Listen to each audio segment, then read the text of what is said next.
want to learn how to manage your own investments? Are you ready to stop paying investment management fees and start building wealth?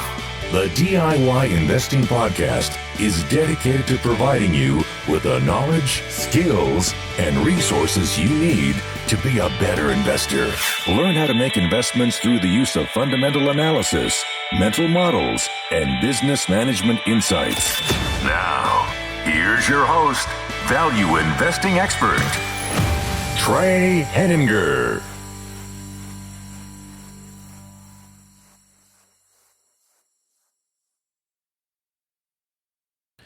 Hello and welcome to episode 37 of the DIY Investing Podcast. My name is Trey Henninger and I'm your host. In today's episode, we are going to discuss liquidity. Liquidity offers both risks and opportunities, and it is important for you to understand how liquidity plays a role both in your personal finance and investing lives.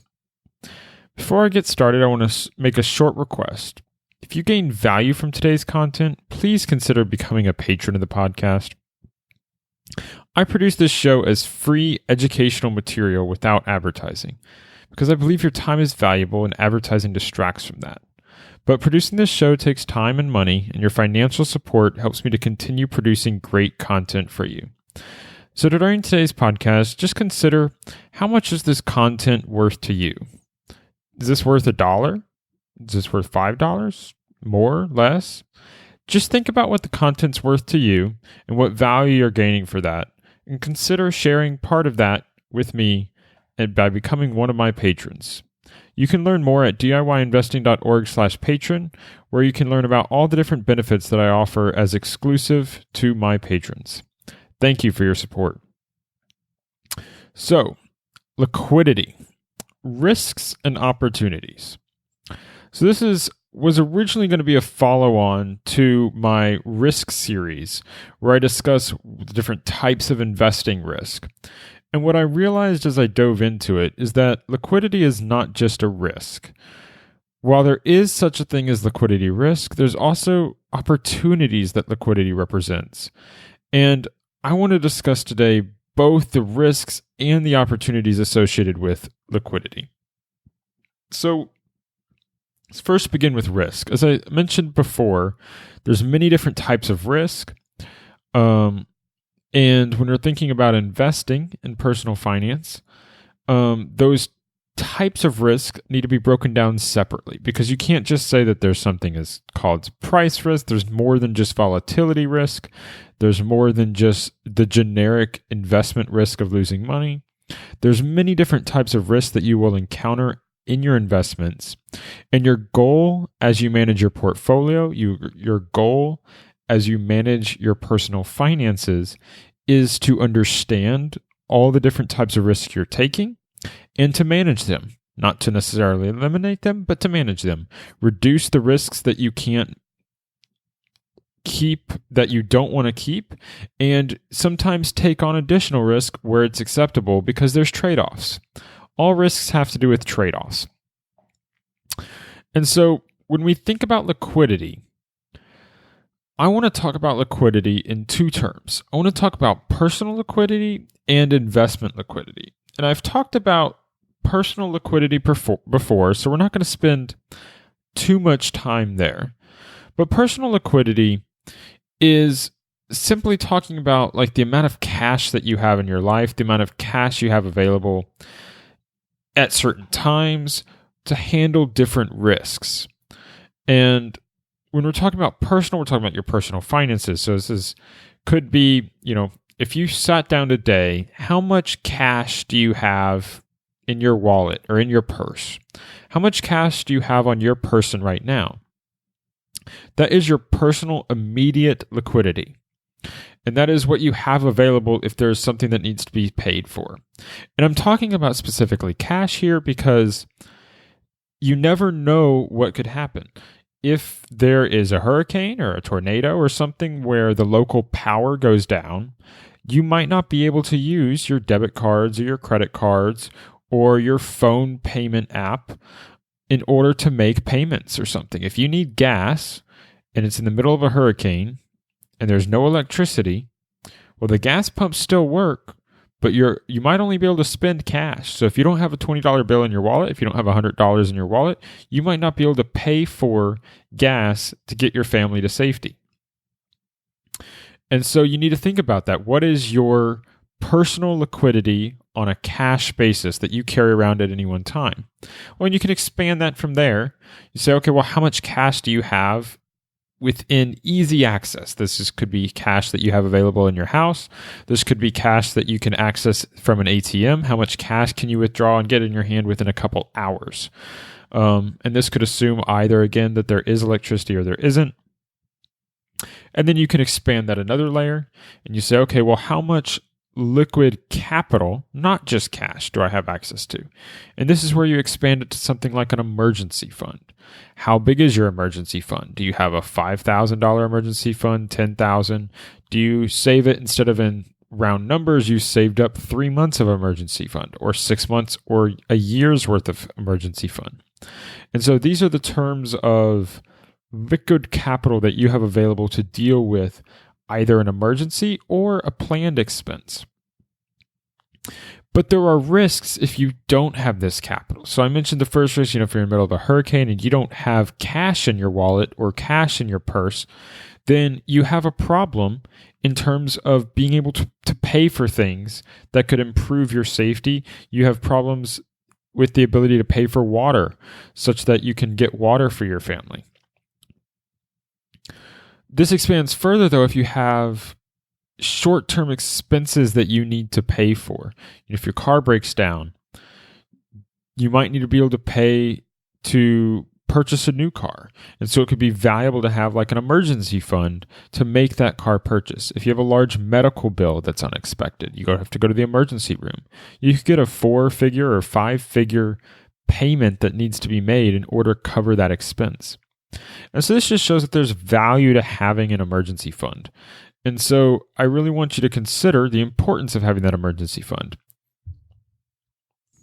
Now, of course, this is an emergency fund episode. I've done a whole episode on emergency funds, and that's episode 24.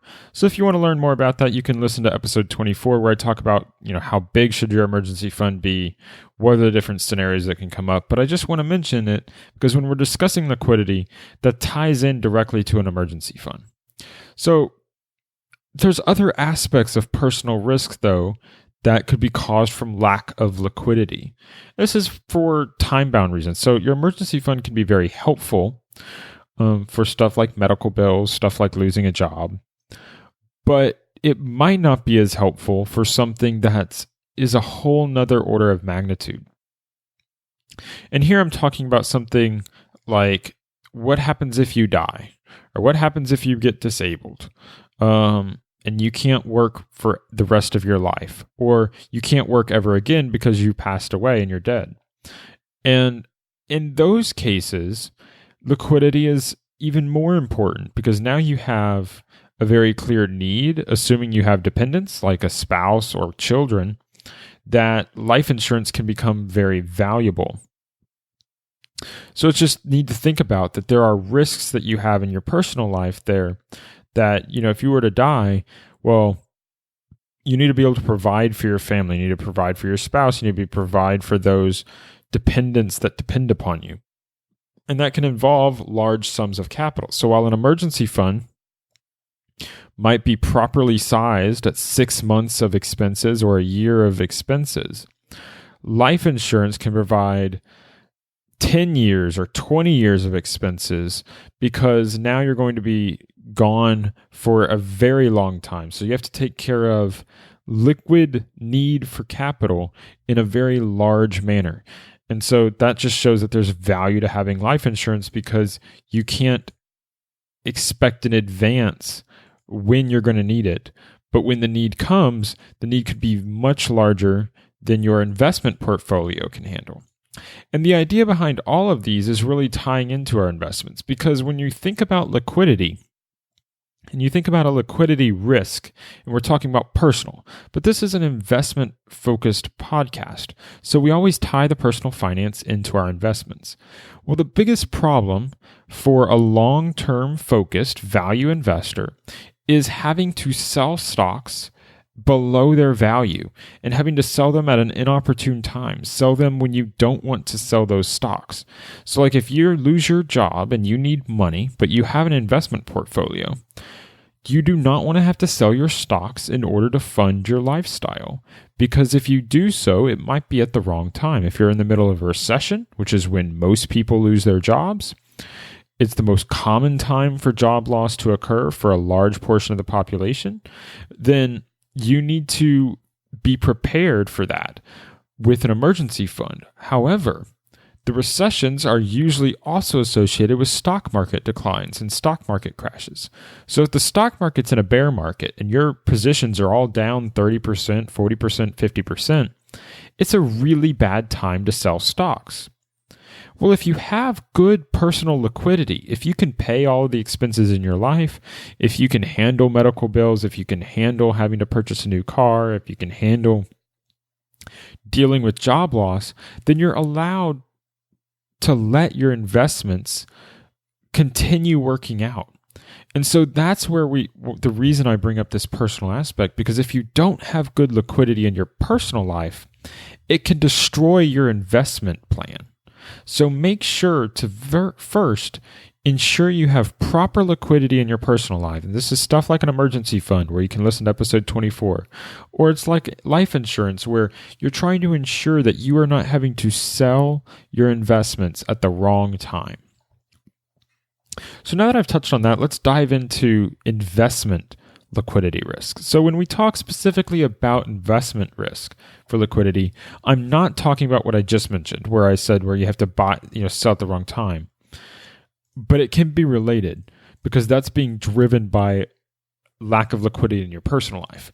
But what about liquidity in your investment portfolio? Specifically around your investments, when I use the term liquidity risk or investment liquidity risk, what I'm talking about is the time needed to receive your money back in cash when you're trying to sell an investment or when you're trying to get rid of an investment. And so if you have an investment in a company and you have, let's say, I'm going to use a large amount. Let's say you have $100,000 invested in that company and you decide you need that money for another purpose. That could be buying a different stock. That could be choosing to make a personal expense that's, not an emergency, but a planned purchase, something like, you're buying a new house and you've been investing over time. This is one of the things you plan for. Let's not use house. Let's say you're going to pay for your children's education, whether that's college or private school or something along those lines. Well, it could be valuable to say, okay, my investment has served its purpose. It's grown over time. You might have purchased it for $10,000, but now it's worth $100,000. So how long is it going to take you to get that $100,000 out of your investment and into cash? Well, if it's a large cap company, something like Coca-Cola, something like Disney, something like Apple, something that's really big and well known, you could probably go on to your brokerage account, sell it in about 5 seconds, and then that money will be deposited into your account in cash. And you're probably able to withdraw that within 2 or 3 days. So that's a very low liquid risk for that stock. But there are some other ways to handle that. So it's not just that the stock is highly liquid, which those large companies are, but also the other piece that I'm trying to tie into this liquidity risk is that with the larger companies, they have a lot of eyeballs looking at them. There's a lot of stock analysts, there's a lot of stock researchers, many different portfolio managers own them. You have thousands and thousands and thousands of stockholders, all that own these really large companies, and so they might disagree on the stock. But in general, it's a fairly efficient market. Large cap companies, if something good happens, there's good news, the price tends to go up. If there's bad news, the price tends to go down. And there's less dislocation between a stock's value and a stock's price than smaller companies or less liquid companies. And so what that means is that not only do you have the ability to quickly sell out of your whole position, you can easily sell all $100,000 of your stock within one day. But also that stock will be sold at probably a fairly reasonable price. again, assuming you're not in the middle of a recession or you're in the middle of a stock market crash where the stocks are all down much cheaper than they should be. In general, on a normal day, you're going to be able to sell all $100,000 of your investment within minutes or seconds, as I said. And this is because, let's say, you're talking about a company like Apple, which has a near $1 trillion market cap. Well, Apple might have over $1 billion of stock traded every day, or over 100 million, but I'm pretty sure it's in the billions. That Apple's stock, there's a certain number of shares exchanged every day. That's way higher than your personal investment. So I don't know what Apple's trading for now, but let's say it's $200 per share, and you have $100,000 in stock. So some quick math here. Then that's going to say that you have 500 shares of Apple. So if you have 500 shares of Apple, you have $100,000 in Apple stock. Well, you own 500 shares, but there might be 1 million shares changed over each and every day, or there might be 10 million shares of Apple stock that are bought and sold every single day in the marketplace. Well, if there's 10 million shares being bought and sold every day, then selling your 500 shares should be relatively easy. So what does this look like on the other end, though? What is it when I'm talking about what is a risky liquidity risk? Like where's the risk come to in terms of liquidity risk? And here I'm generally talking about companies with very low trading volumes. Again, a trading volume is the number of shares that are traded each and every day. Or you can also talk about it in the dollar value of shares that are traded each and every day. So, but for my Apple example, we said, okay, well, let's say there's a million shares exchanged every day. Okay, so your 500 shares are a relatively small portion of that. But what about if instead of 1 million shares every day, only 1,000 shares trade every day? And so now we're not talking about Apple. Let's talk about a really, really small company, something that's not worth $1 trillion, but is worth less than $1 billion or less than $100 million. When you get into these smaller companies, it's quite common that you might see, okay, only 1,000 shares exchanged every day. And maybe, when you think about it in dollar terms, well, maybe there's only $100,000 worth of shares bought and sold every day. So now if you want to sell your $100,000 position, it's going to be very hard for you to sell that position in a single day. Because what happens now is that in order for you to sell your position in one day, you'd have to constitute all of the sale of stock for that day. Well, that's not very reasonable. Usually what's more reasonable is if you think in terms of, maybe you can buy or sell up to 20% of the number of shares that are sold each day. So again, we have 500 shares. And let's say there's 500 shares that are traded each day.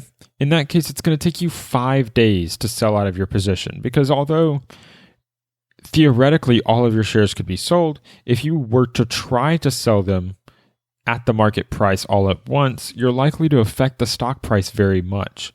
And what that means is that's where I'm really diving into this liquidity risk. It's the risk that when you sell your stock, if you try and sell it all at once, how likely is it that you're going to force the stock price down below what you should be getting for your stock? Which means there's going to be a time that it takes to receive your money back. So instead of being able to sell your stock all in about 10 minutes, you can now only sell your stock in about 5 days. But this can get even lower. So let's say you still have 500 shares of stock that you want to sell. In our example for before, if there was 500 shares trading every day, you could sell 100 a day. Well, let's say instead that only 100 shares are traded every day.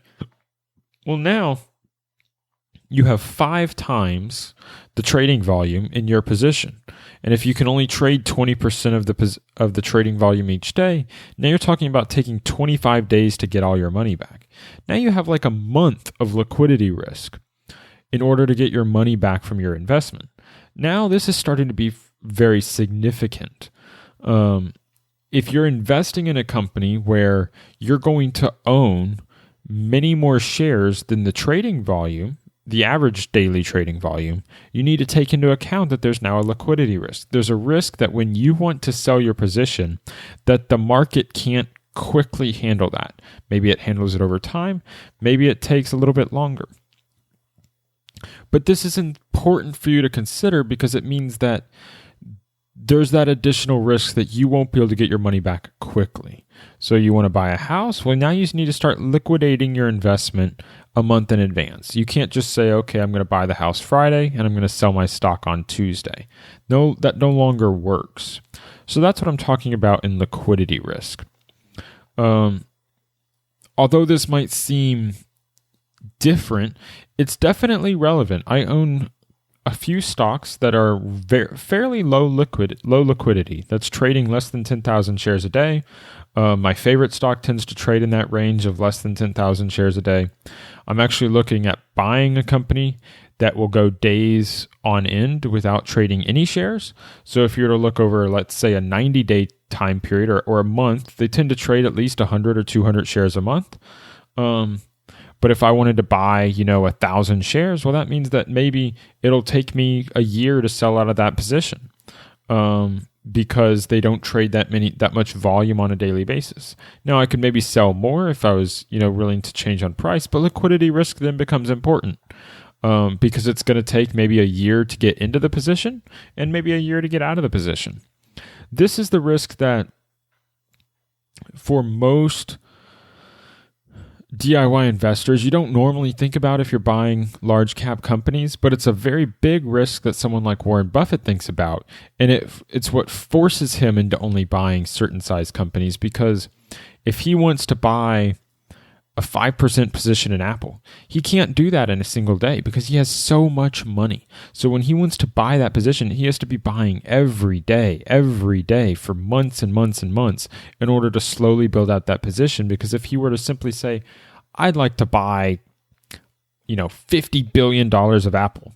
Well, if he did that all at once, the stock price would shoot to the moon and he would get a terrible deal. So instead, he has to slowly acquire that position.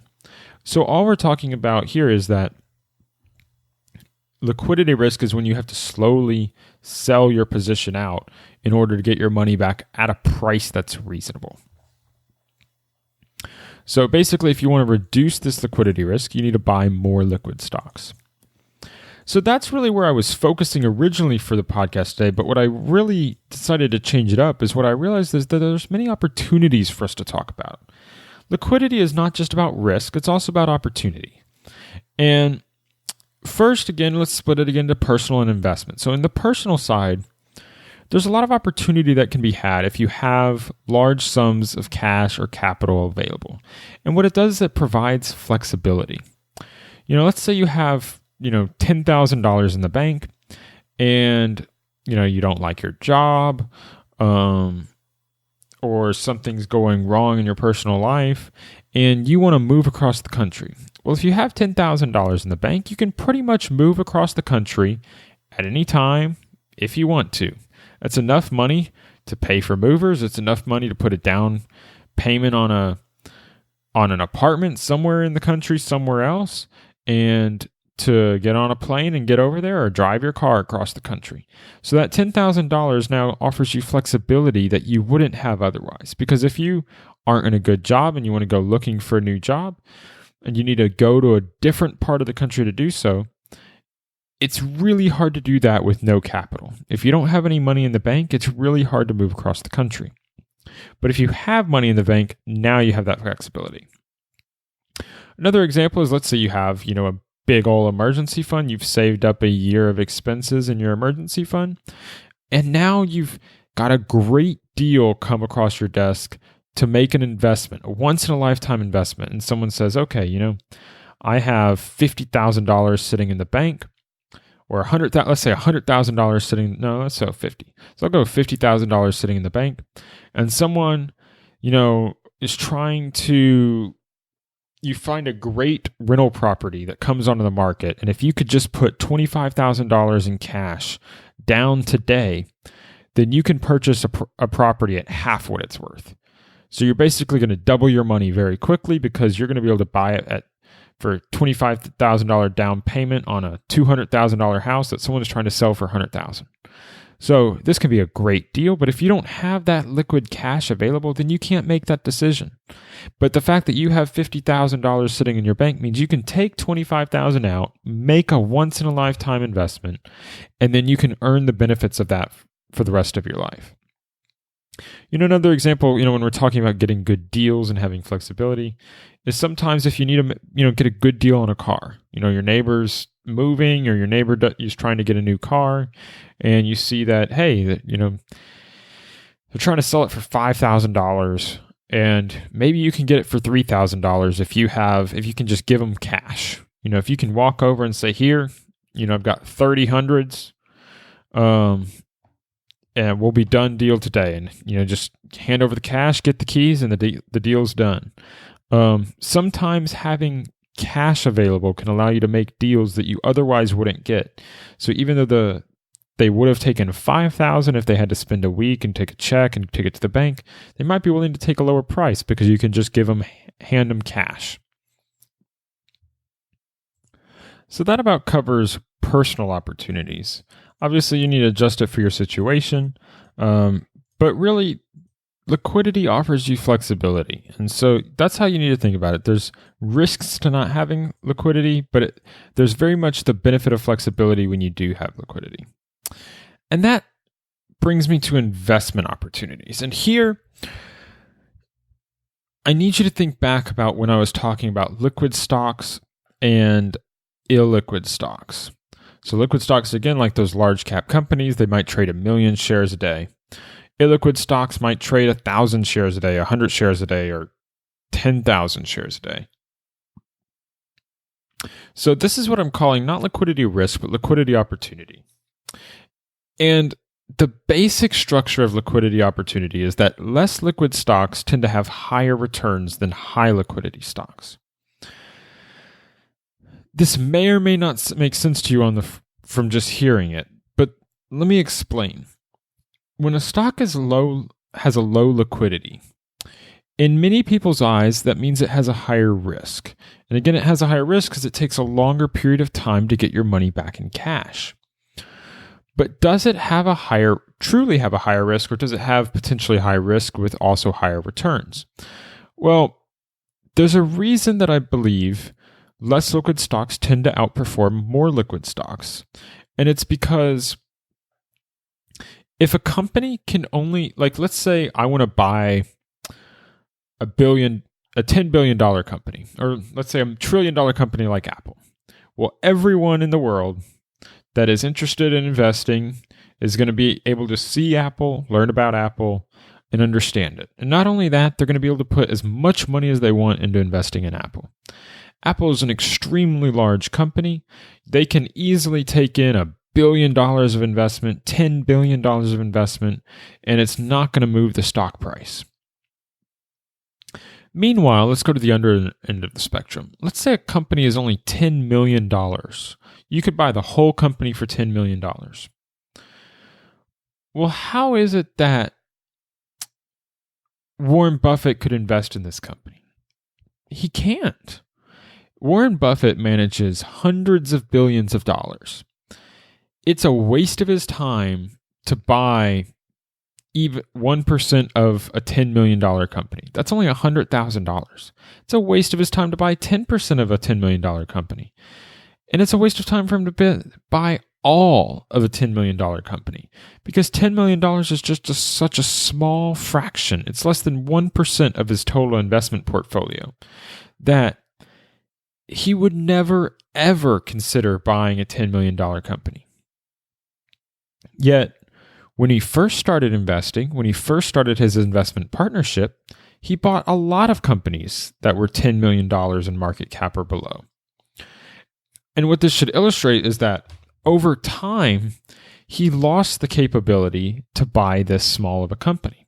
He lost the ability to purchase companies that were less liquid because now he's managing more money. And although Warren Buffett is a good example because he's such a big investor, this example applies to way more people than Warren Buffett. if you're managing $1 billion mutual fund or $1 billion investment portfolio, a hedge fund, you can't buy a $10 million company. It's too small. Because if you want to make a 5% position, which means 5%, let's say you want to have 20 stocks in your mutual fund, and you want to make each one of those stocks 5% of the fund. Well, 5% of $1 billion is $50 million. That's 5 times larger than the entire size of this company. So, okay, that eliminates anyone that's $1 billion fund. Well, so how small do we have to get it? Well, let's say that the max that you should expect to be able to buy into a company without causing problems is 10% of the company in terms of like the stock price. So 10% of this company is $1 million, which means that the only people that can consider buying it for, let's say, a 20 stock portfolio are people that are managing $20 million or less. Well, that eliminates almost all of your hedge funds and mutual funds from being able to buy the stock. They simply can't do it because the company is too small. It's not that the company is riskier. It's not that the company is more likely to go bankrupt. The company is just too small to make a difference in the performance of their portfolio, so they cannot purchase the stock. So what does that do for you? Now, most DIY investors, and I would assume almost everyone listening to this podcast, has a portfolio of less than $20 million. If that's not the case and you're listening to this podcast and you have a portfolio of greater than $20 million, please send me an email. I would love to hear from you. I would find that very interesting that someone with a net worth of over $20 million is listening to my podcast.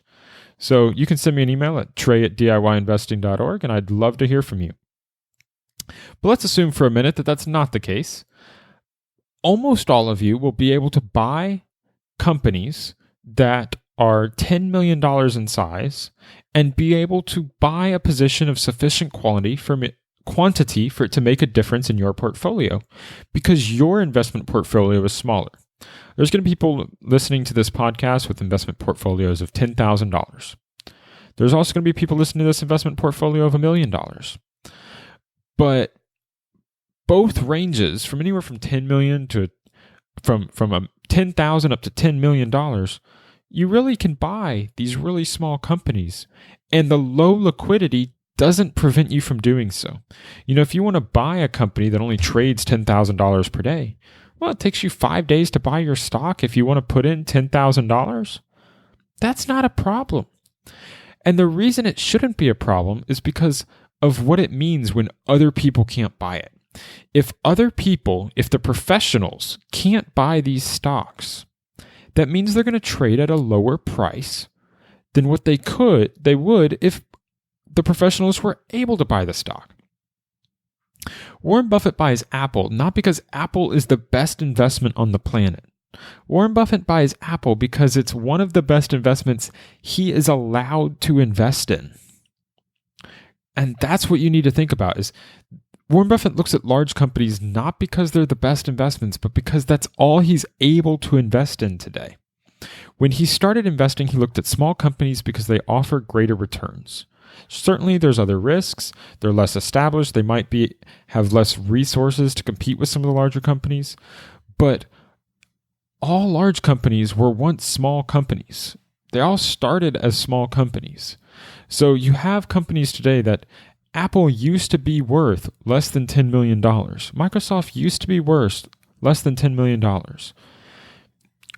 These companies grew over time. So you have the opportunity to find the next Apple. You have the opportunity to find the next stock that's going to go up 100 times because they're small today, but they won't necessarily always be small. But even if they are, even if you find a small company that's not growing, let's think about how a large company that's not growing is priced. If you have a large company that's not growing, it might trade at 9 times earnings, 8 times earnings. So you have an earnings yield of 11%, 10%, 12%. If you have a small company that's not growing, it's quite possible that this company might trade at 5 times earnings or 4 times earnings or 3 times earnings. you're going to get a better deal when you find high quality companies that are small than you are if you find high quality companies that are big, because the size of the company eliminates your competition.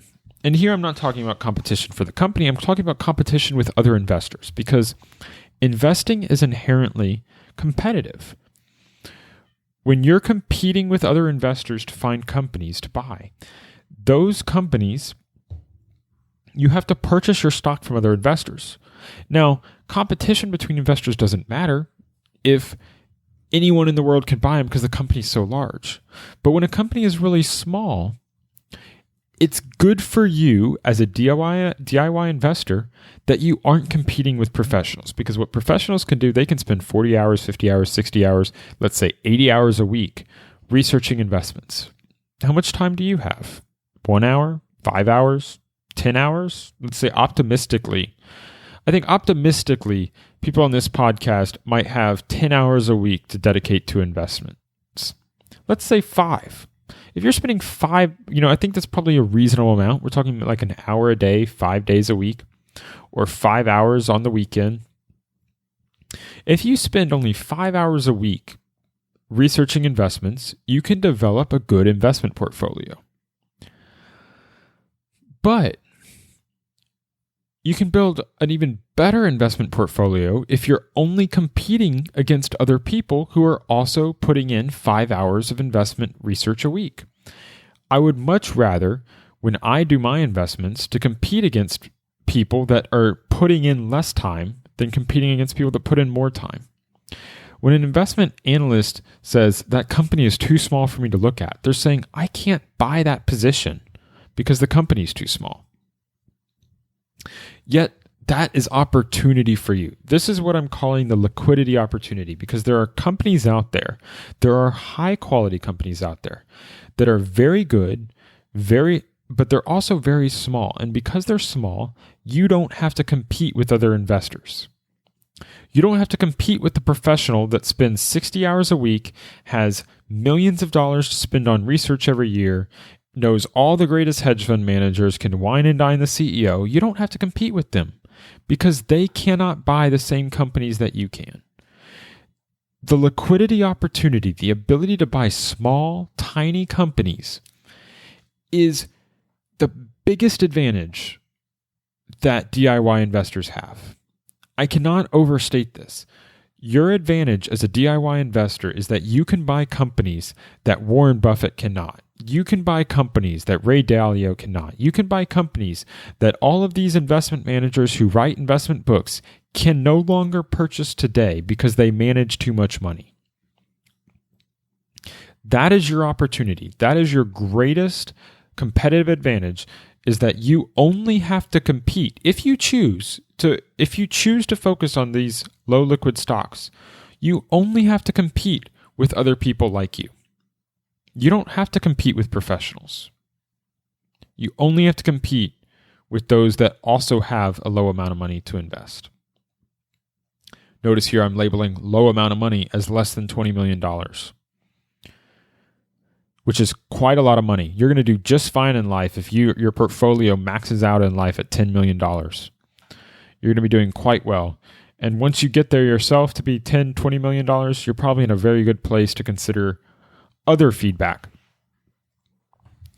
So that's what I just wanted to focus. And I spent time on this because I think it's very important that your greatest advantage is the fact that you do not have to compete with professionals if you don't want to. So, a little bit more on why liquidity is important and when it's important. And this is really the fact that liquidity is time-bound. So I've been harping on this throughout the show, but really, on the personal side, liquidity is important when you need to spend a large sum of money. But you can either have that planned or it can be an emergency. But you can, either way, if it's planned or an emergency, there's ways you can solve that. You can put in place an emergency fund. You can put in place life insurance. You can put in place disability insurance. You can handle these big liquidity crises.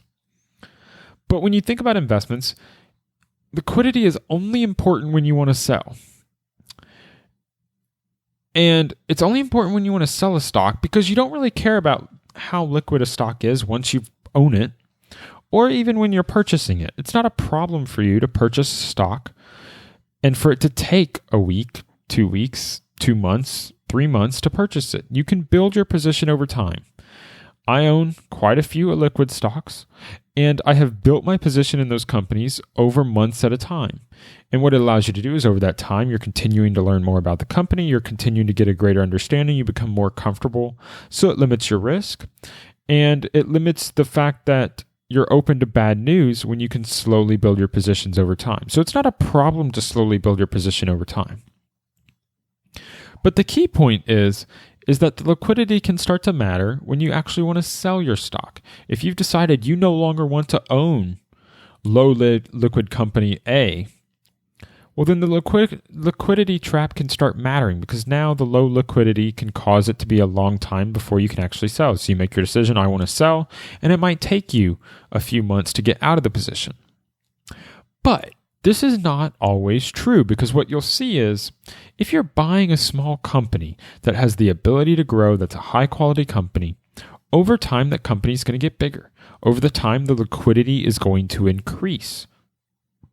You know, if you were to buy a company and that company costs, is a $10 million company, well, that limits again, the amount of people that can buy it to maybe someone who's managing $20 million.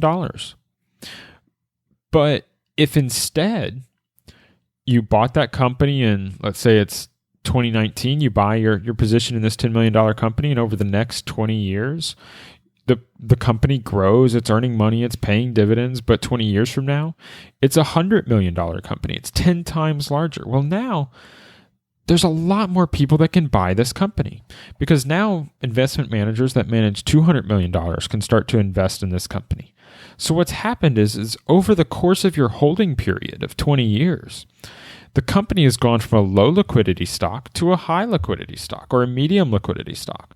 So even though it might have taken you 6 months to buy your position, it might only take you 6 minutes to sell your position, because now there's enough liquidity for your position to be small enough not to matter. That's what I'm talking about here, is that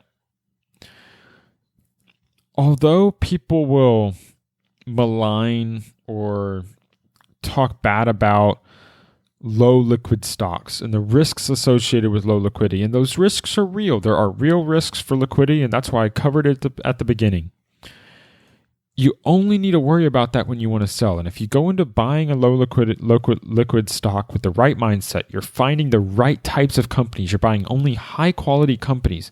I'm not talking about just buying a low liquid stock just because it's small, but you're finding a small company that's low liquid, and it's also high quality, and it's also growing earnings, and the earnings are real, and they're being able to be paid out as dividends. If you get the whole package, then that company is going to become more popular over time. And even though when you buy it in an illiquid state, it doesn't mean you have to sell it that way.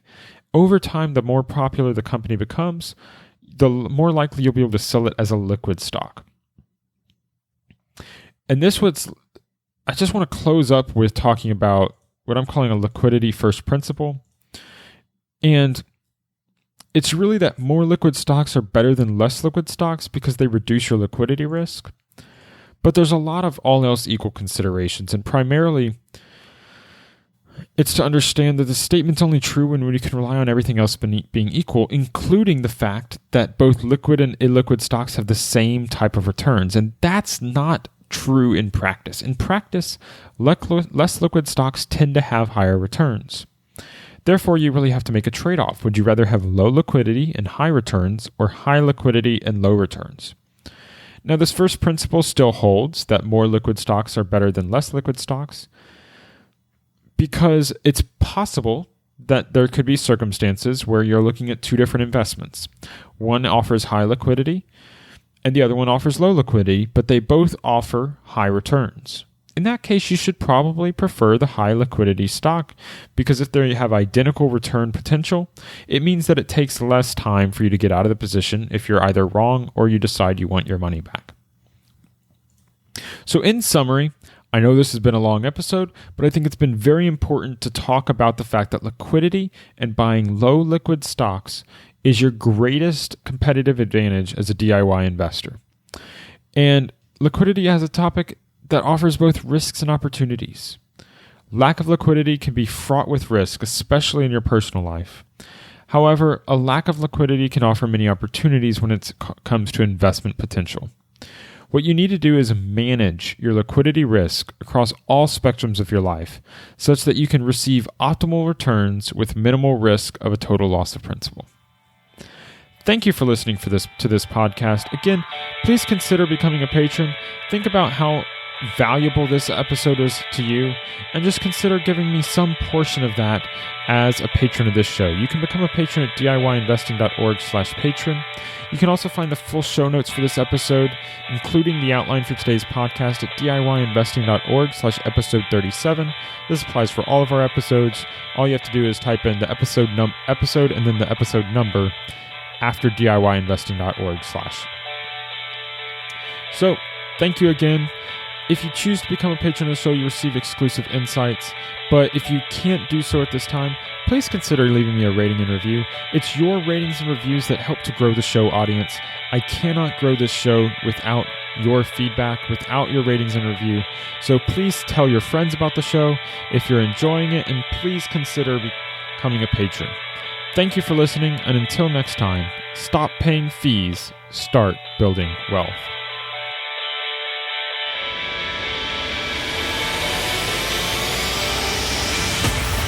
Thank you for listening to the DIY Investing Podcast. Please visit our website and subscribe to our email list at DIYinvesting.org for guides, videos, and resources to help make you a better investor.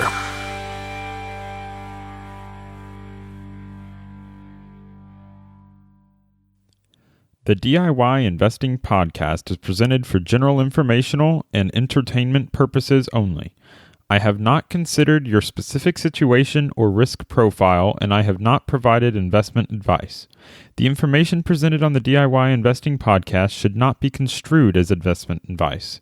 The views and opinions expressed on the DIY Investing Podcast are those of the participants and do not necessarily reflect those of the show's host or sponsors. DIY Investing, its producers, sponsors, and host, Trey Henniger, shall not be liable for losses resulting from investment decisions based upon information or viewpoints presented on the DIY Investing Podcast.